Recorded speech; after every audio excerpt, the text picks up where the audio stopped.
नमस्कार। आज का पाठ है ज़रूरतों के नाम पर। इसके कवि हैं कुंवर नारायण। पाठ पढ़ने से पहले हम लोग इनके जीवन परिचय को जान लेंगे। कुंवर नारायण का जन्म 19 सितंबर 1929 को हुआ।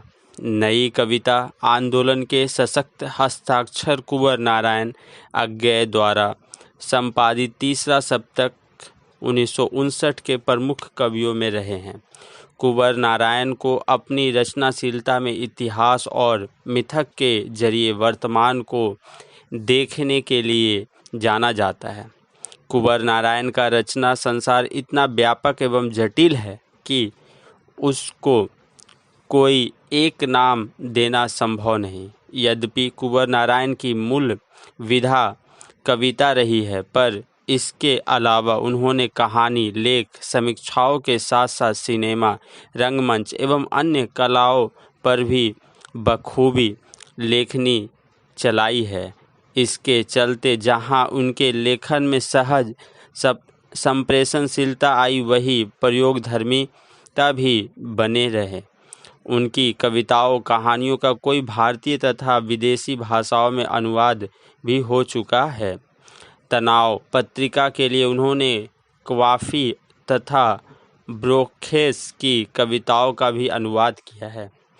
2009 में कुंवर नारायण को वर्ष 2005 के लिए देश के साहित्य जगत के सर्वोच्च सम्मान ज्ञानपीठ पुरस्कार से सम्मानित किया गया। इनकी प्रमुख कृतियां हैं चक्रव्यूह, तीसरा सप्तक, परिवेश, हम तुम, अपने सामने कोई दूसरा नहीं, इन दिनों। अब हम लोग पाठ को पढ़ेंगे। क्योंकि मैं गलत को साबित कर देता हूँ, इसलिए हर बहस के बाद गलत फहमियों के बीच बिल्कुल अकेला छोड़ दिया जाता हूँ। वह सब कर दिखाने को जो सब कह दिया। शब्दों का अर्थ देखिए।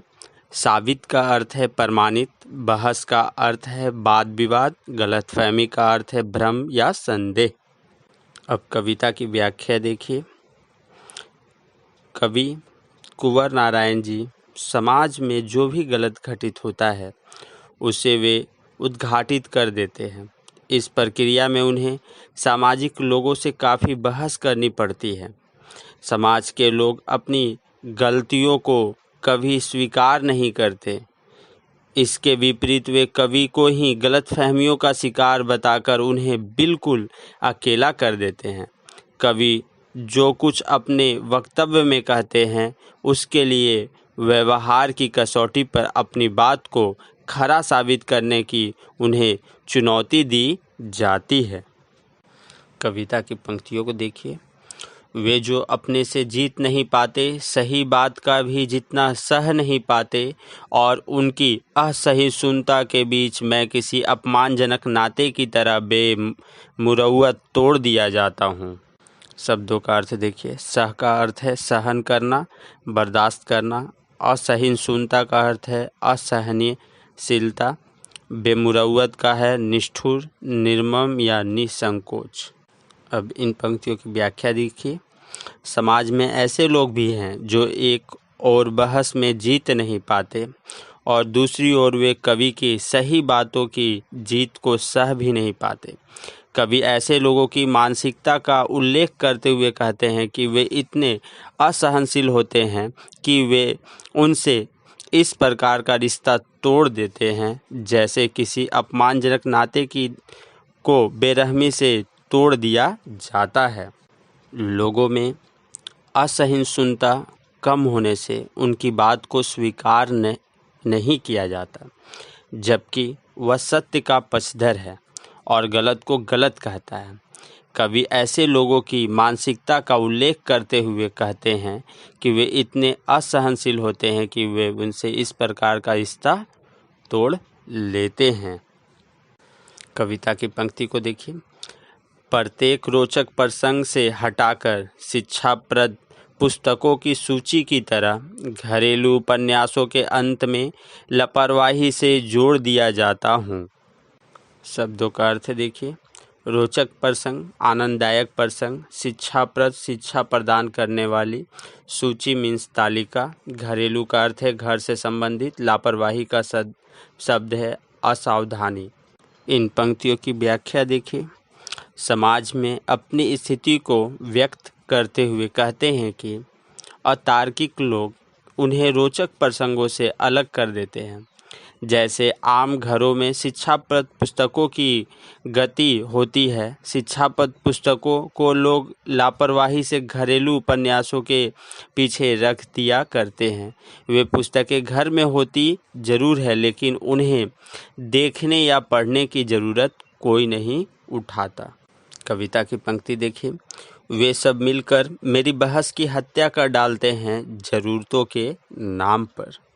शब्दों का अर्थ देखिए। बहस का अर्थ है वाद विवाद, हत्या का अर्थ है जान से मारना, ज़रूरतों का अर्थ है आवश्यकताओं। पंक्ति की व्याख्या देखिए। जिन लोगों के पास अपना कोई तर्क नहीं होता वे अपना कुनवा बना लेते हैं। वे सामूहिक रूप से कवि की बहस को खारिज कर देते हैं।